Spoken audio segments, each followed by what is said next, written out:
Bonjour à tous, c'est Tolo et bienvenue sur ce podcast où on vient déconstruire les sujets de société et souvent l'idéologie dominante, non pas dans le but de troller ou de crier au complot, mais pour éveiller les futurs leaders conscients, disruptifs et impactants qui vont déconstruire le monde d'aujourd'hui et construire le monde de demain. Alors, il y a quelques mois, j'ai fait un podcast sur l'opposition contrôlée et notamment j'ai pris le cas de Florian Philippot. Et comme je l'ai dit en début de podcast, j'aurais pu prendre n'importe qui, donc Asselineau, Marine Le Pen ou autre, mais apparemment ça n'a pas bien été compris. Et certains donc ne comprennent pas la conclusion de ce podcast qui est pourtant claire. Du coup, je vais aller un peu plus loin et je vais parler de manière un peu plus explicite ici. Donc, pour être très clair, quel que soit le candidat qui vous sera présenté dans ce système de démocratie représentative, ce sera de l'opposition contrôlée. Et ça, c'est quelque chose que beaucoup n'arrivent pas à accepter car ils se pensent dans le système le plus juste, le plus égalitaire et le plus proche du peuple. Et c'est peut-être ça finalement le drame de la France et de son peuple, c'est qu'ils pensent sincèrement que les candidats présidentiables, les représentants qu'ils choisissent, ne sont pas filtrés en amont par certaines élites, notamment des pouvoirs financiers, médiatiques, voire maçonniques et d'autres. Donc, certains pensent vraiment qu'on est dans le meilleur système qui puisse exister et que le seul problème, c'est qu'à chaque fois, on se trompe de candidat et qu'on est donc mal représenté. Et ça, c'est intéressant parce que récemment, on a la loi sur le pass sanitaire qui est passée et encore une fois, pour ce type de loi qui concerne nos libertés, il y avait des députés en sous-effectif, donc avec un taux d'absentéisme très fort. Et encore une fois, ils nous ont fait le coup du résultat qui ne convient pas, donc on revote. Et donc du coup, on s'est retrouvé avec une loi qui était en première instance rejetée contre toute attente. Et ils ont revoté donc dans la nuit pour que les députés qui étaient absents puissent voter. Et les députés qui avaient voté, on les a pas forcément prévenus. Donc, c'est la méthode assez simple du résultat qui nous plaît pas, donc on le rejette. C'est la même chose qu'ils nous ont fait pour le traité de Lisbonne en 2005. Et dans ce cas très précis, c'était un référendum, donc c'était un vote direct du peuple qui a dit non à ce traité et donc ils l'ont passé en force. Et autant vous dire que c'est la dernière fois qu'on a fait un référendum en France. Et l'expérience n'a plus jamais été retentée parce qu'elle est beaucoup trop risquée d'un point de vue, entre guillemets, démocratique si le résultat ne satisfait pas notre élite. Et donc, qu'on soit dans le cas d'un vote via des représentants ou d'un vote direct, vous comprenez que si le résultat ne plaît pas, ils vont faire en sorte de revoter jusqu'à ce que le résultat leur plaise. Donc tout ça pour vous dire que quelle que soit la personne qui nous représente, que ce soit un ministre, un député, peu importe, si ça ne plaît pas, on recommence ou on passe en force. Donc vous pensez sincèrement que dans ce système qui nous montre ce visage dans des moments comme ça cruciaux, qui sont extrêmement structurels pour nos sociétés, vous pensez sincèrement qu'ils vont prendre le risque de mettre en avant des candidats qui peuvent déranger leur plan. Et quand je dis « ils », je parle donc de ces pouvoirs financiers, de ces pouvoirs médiatiques, de ces pouvoirs maçonniques et tout autre pouvoir qui peut avoir de l'influence dans ce pays-là ou dans ces sociétés-là. Évidemment qu'il n'y a que de l'opposition contrôlée. Et je ne vais même pas aller plus loin sur ce point-là parce que pour moi, c'est tellement évident que si vous n'êtes pas en capacité de comprendre ça, je pense que ce podcast-là, à un certain niveau, ne vous concerne pas. Et je vous propose donc d'attendre le prochain sauveur qui va arriver par la voie des urnes, comme vous pouvez le fantasmer. Et en fait, le drame, c'est qu'il y a vraiment des personnes, justement, qui fantasment ce modèle démocratique, qui fantasment ce pouvoir pour le peuple et par le peuple, et ils n'arrivent pas à voir que durant ces dernières années où on a assisté à ce type de système-là, il n'y a pas grand-chose qui a été favorable au peuple. Si on regarde objectivement, on voit simplement que la situation ne fait que se dégrader pour le peuple et par contre, elle est un peu plus favorable pour une minorité. Et donc moi, au lieu de rester bloqué sur ce fantasme démocratique, il faut l'admettre, on y a tous un peu cru à un moment ou à un autre dans notre vie, on peut prendre du recul, réfléchir à ce décalage qu'il y a entre la réalité et la théorie pour savoir qu'est-ce qui a merdé dans tout ça. Parce qu'il faut bien comprendre que les personnes qui veulent nous faire rentrer dans le jeu de l'alternance, qu'elle soit gauche-droite ou républicaine, extrême ou autre, de nous donner l'illusion qu'un sauveur puisse arriver via les urnes et qui, pour une fois, il va servir l'intérêt du peuple. Concrètement, il faut bien comprendre que ça sert les intérêts d'une minorité. Je comprends même pas en fait comment on peut être aussi naïf après 40 ans d'alternance gauche-droite pour finalement ponctuer sur du Macron et pour peut-être en 2022 ponctuer sur un des deux extrêmes. Je comprends pas en fait comment on peut imaginer que ces professionnels de la politique, quel que soit leur parti, puissent pour une fois tenir les promesses qu'ils vous font sur des plateaux télévisés. On n'a jamais été autant dans une époque où on déstabilise n'importe quel candidat ou prétendant à travers des affaires de mœurs s'il dérange le pouvoir. Donc, comment voulez-vous imaginer que ces candidats arrivent jusqu'au plateau télé et que ça se passe bien pour eux et qu'il n'y ait aucune affaire qui sorte? Parce que déranger un candidat, c'est pas forcément que l'affaire est réelle. C'est simplement que l'affaire est dérangeante et qu'on lui entache sa réputation, qu'on le mette en procédure judiciaire ou qu'on le diabolise sur des affaires à caractère moral, entre guillemets. Donc, on va ici rentrer dans le vrai sujet. Et le vrai sujet ici, c'est justement toute cette illusion qu'il y a autour du modèle démocratique qui voudrait, dans son essence, que la majorité, la masse, le peuple ait forcément raison, fasse forcément le meilleur choix pour lui-même et qu'il servirait forcément l'intérêt du plus grand nombre. Donc, on va être clair, c'est du pur fantasme. Et certains ne pourront jamais intégrer ce que je viens de dire. Parce qu'ils fantasment ce pouvoir pour le peuple et par le peuple. Parce qu'ils se remémorent ce roman national qui a été écrit par Fernand Nathan et dans lequel ils ont bercé durant toute leur scolarité et toute leur enfance et adolescence, où ils pensent que tout le sang qui a été versé par leurs ancêtres ne pouvait servir qu'une cause juste et mettre en place un système plus juste et plus égalitaire. Donc, dans l'idée, on va être clair, c'est joli et c'est vendeur. Et c'est pour ça d'ailleurs qu'il est présenté de cette manière-là. Mais est-ce que tout ça, ça a abouti à quelque chose de concret durant ces dernières années? On va être très clair. Non, ça n'a abouti à rien de concret. Et toutes les avancées sociales, elles se sont faites au détriment des 2700 milliards d'euros de dettes que nous avons aujourd'hui et qu'on peut effectivement attribuer à la démocratie et qui ont été contractés suite à des lois purement démagogiques et qui finalement seront payées en dernière instance par les générations suivantes. Donc si on fait un constat très froid de ce système-là tel qu'il a été implémenté jusqu'à aujourd'hui, c'est que les candidats évidemment sont des candidats qui sont filtrés, qui sont choisis, déjà rien que via le système des 500 signatures, ou de toute façon, comme je le disais, c'est que le pouvoir médiatique, financier, maçonnique se chargeront de les décrédibiliser aussi vite qu'ils sont arrivés pour des raisons d'antisémitisme, d'homophobie, de misogynie ou une autre affaire fiscale qu'on pourrait bien leur trouver. Donc, s'ils dérangent vraiment, je peux vous assurer qu'on est dans une époque où on peut sortir des affaires sur tout le monde très, très, très rapidement. Deuxièmement, c'est quand bien même ils passeraient, vous voyez bien que les mesures qui ne sont pas validées par l'État profond, donc le deep state, et dans le sens de cette administration qui est peut-être là, gouvernement après gouvernement, ces lois-là ne peuvent pas passer. Et la raison la plus visible qui est encore arrivée récemment, si ça ne nous plaît pas, on revote, jusqu'à ce que ça nous plaise. Et enfin, quand bien même on serait dans une démocratie vraiment directe, où le peuple pourrait voter toutes les lois directement, sincèrement, entre nous, vous pensez vraiment que la majorité ferait le meilleur choix pour elle-même?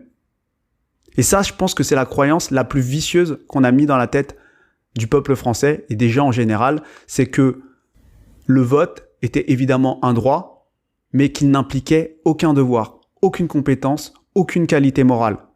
Et que la seule contrepartie, pour certains, c'est simplement qu'ils payent des impôts, ou pas d'ailleurs, et c'est ça qu'ils assimilent à leur devoir.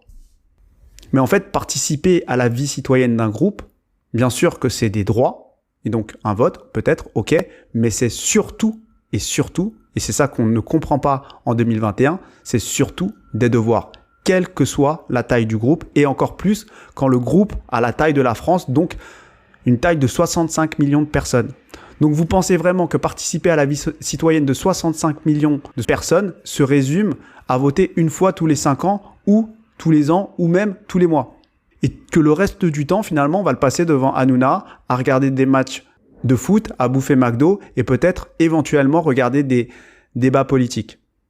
Donc ça, c'est une illusion qu'on a vendue à un peuple qui n'a jamais rien dirigé, qui n'a pas les compétences pour diriger et qui n'a surtout pas les qualités morales pour diriger. Et forcément, quand on n'a pas tout ça et qu'on nous propose tous les avantages, donc tous les droits de ceux qui ont tout ça, bah forcément, on signe direct.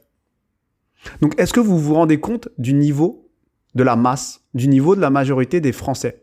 Parce que la majorité des Français, justement, elle va regarder Hanouna, elle va bouffer de la merde, elle va se vacciner parce qu'elle veut juste retourner en terrasse boire des bières. Et c'est cette majorité qui va décider pour le bien commun de tous. Donc évidemment que c'est un non-sens. Parce que gérer la cité ou gérer un pays, c'est une tâche complexe qui nécessite des compétences, qui nécessite des expertises. Et donc, ce sont des décisions à prendre qui peuvent impacter des structures complexes, des interactions entre des structures, entre des citoyens, entre des pays, entre des entreprises privées ou publiques. Bref, c'est quelque chose que le citoyen moyen n'a absolument pas, mais qu'on lui donne l'illusion d'avoir. C'est un peu comme les supporters de foot qui gueulent derrière leur télé, qui pensent pouvoir faire mieux que les joueurs qui sont sur le terrain, mais qui n'ont aucune idée de la réalité qu'il y a derrière ces parcours-là. Parce que derrière ces parcours-là, qu'on le veuille ou non, qu'on soit d'accord ou pas avec l'argent qu'ils peuvent gagner, il y a des compétences, il y a des qualités et une certaine difficulté du quotidien et des sacrifices dans ce type de parcours. Et donc, le problème de la démocratie, c'est de faire croire à l'homme moyen, pour ne pas dire médiocre, que son vote, qui est finalement l'expression de sa compétence et de sa moralité, va forcément être profitable à la cité, va forcément, lui, être profitable. Alors même qu'aucune expertise, aucun domaine complexe ne demanderait l'avis de la majorité pour avancer dans ce domaine-là, pour faire les bons choix. Est-ce que vous pensez que dans le domaine des mathématiques, de la philosophie ou même du business, on demande l'avis de la majorité pour valider un théorème, une idéologie ou un business plan? Et c'est ça que l'homme moyen et l'homme médiocre ne comprend pas, c'est qu'il veut des droits mais ne revendique aucun devoir. Son devoir, il pense que c'est uniquement payer ses impôts et travailler pour se divertir sans rien comprendre du reste et sans rien apporter et sans réaliser quel est son réel niveau de conscience. Et quelque part, j'ai envie de dire, encore heureux qu'on est encore dans une démocratie représentative, parce que si on était dans une démocratie directe, vu le niveau de la masse, vu la faiblesse en termes de compétences et de qualité morale, je pense que ce serait la destruction immédiate du pays. Donc, le principal problème ici, c'est que la manière de choisir nos représentants, finalement, est à l'image de nos qualités morales et de nos compétences. Donc, on est globalement tellement bas sur ces deux aspects, qualité et compétences, qu'on ne sait même pas quelles devraient être les qualités et compétences de nos représentants. Donc, forcément, on se retrouve avec des représentants médiocres. Donc on se retrouve avec des débats où on vient toucher forcément l'émotionnel, la pure démagogie, et on assiste à des manipulations extrêmement grossières. Donc on a quand même sur les plateaux TV des personnes éloquentes et instruites, c'est quand même le minimum, mais qui vont faire semblant de jouer un débat contradictoire, pour les raisons que j'ai expliquées dans des épisodes précédents, qui vont vous promettre des choses, mais qui vont vous trahir directement une fois l'élection passée. Parce qu'ils n'ont pas les qualités morales nécessaires. Et donc c'est ça le drame de la démocratie. C'est de penser que la majorité a forcément raison, a forcément les compétences, a forcément les qualités morales. Et là pour moi, il faut vraiment se réveiller et il ne faut pas étonner qu'une certaine élite nous méprise. Parce que eux, ils savent très bien comment étaient organisées les sociétés d'avant, donc avant la République et la démocratie, et ils savent très bien qu'ils vous ont créé un roman national pour que vous détestiez ces anciens régimes. Les régimes où le clergé peut-être était au pouvoir, le sacerdoce était au pouvoir, où la noblesse était au pouvoir. Parce que certes, il y a eu des dérives, mais s'ils ont été au pouvoir pendant un certain temps, c'est parce qu'ils avaient des qualités morales à un certain niveau. Et la vérité, c'est qu'il y avait beaucoup plus de qualités morales dans ces régimes-là qu'il y en a dans notre régime d'aujourd'hui, dans notre démocratie et dans nos républiques d'aujourd'hui. Là où on vous a formaté, et c'est normal, c'est le rôle de la république maçonnique, c'est de vous montrer les mauvais aspects de ces régimes-là, mais si on regarde de manière froidement, il n'y a pas plus de qualité morale dans nos régimes d'aujourd'hui, voire il y en a moins. Et pour faire très court, dans le régime où le sacerdoce est au pouvoir, une des qualités morales, c'est la sagesse, la connaissance spirituelle et la proximité avec les lois de la nature, les lois spirituelles. La dérive, c'est qu'on va dominer à travers la connaissance et à travers le pouvoir, entre guillemets, occulte. Ensuite, la noblesse, les valeurs qui étaient prônées, qu'on le veuille ou non, on a une très mauvaise image ici en France, mais il y avait quand même du courage, de l'éthique, de la responsabilité pour le peuple, parce que c'était un groupe qui allait sur le champ de bataille pour se battre, pour défendre les petits propriétaires, ceux qui faisaient tourner le pays. Ensuite, il y a évidemment ce modèle aujourd'hui, ce qui n'est pas vraiment démocratique, mais qui est presque oligarchique aussi, où il y a quand même des qualités relatives à la performance. Et la domination, pour le coup, va se faire ici sur l'argent, alors que la domination pour la noblesse se faisait par la force. Et aujourd'hui, on a donc cette démocratie où on tend vers cet idéal démocratique, vers cette illusion démocratique, mais on n'arrive même pas à définir quelles sont les qualités morales qu'il y a derrière. Qu'est-ce qu'ils défendent? Qu'est-ce que la masse, qu'est-ce que le petit peuple défend? Ici, dans notre inconscient collectif, en tout cas, c'est le nombre, c'est la quantité. Et donc forcément, elle vient s'opposer à la qualité et notamment à la qualité morale. Donc, on nous a dit que tout le monde était égaux, indépendamment de ce qu'il est peut-être accompli, indépendamment de ce qu'il va accomplir, indépendamment de ses compétences, de ses qualités morales. Et donc, à partir de là, nous n'avons absolument même plus la conscience de notre niveau d'expertise, de qualité morale, etc. On va mécaniquement se surestimer. Et pour aggraver le tout, c'est qu'on nous a donné des droits sans les devoirs. Donc je pense que là, c'est la pire situation pour abaisser le niveau de qualité morale des individus.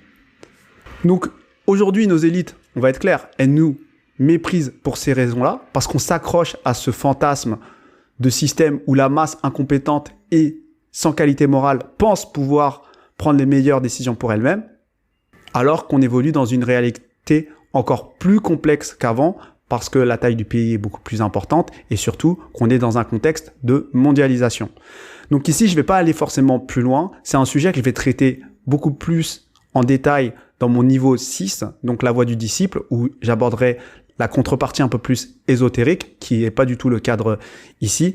Mais ici, vous devez comprendre simplement mon propos, c'est qu'on vous a donné une illusion de la démocratie et cette illusion nous abaisse en qualité morale. Et le peuple, la masse, ne recherche même pas quelle est sa qualité morale. Et la seule chose qu'elle veut revendiquer, c'est la quantité, donc avoir la majorité. Et forcément, si on a la majorité, dans ce système-là, c'est qu'on aurait raison, c'est que c'est forcément le meilleur choix. Mais tout le monde sait, toutes les personnes qui ont côtoyé le pouvoir savent que ça ne marche pas comme ça. Et c'est pour ça qu'ils nous méprisent, parce qu'ils nous gardent dans cette illusion. Donc voilà ce dont j'avais envie de vous parler aujourd'hui. N'hésitez pas à commenter, ça va peut-être faire bouger des choses chez certains. Je vous avoue que je ne répondrai pas forcément aux commentaires qui ne sont pas constructifs parce que j'ai vraiment pas le temps. Et ici, j'en parle de manière grossière et je rentre beaucoup plus en détail sur le pourquoi de tout ça dans mon niveau 6, mais qui n'est pas pour tout le monde. Donc je vous souhaite à tous une bonne journée et à bientôt.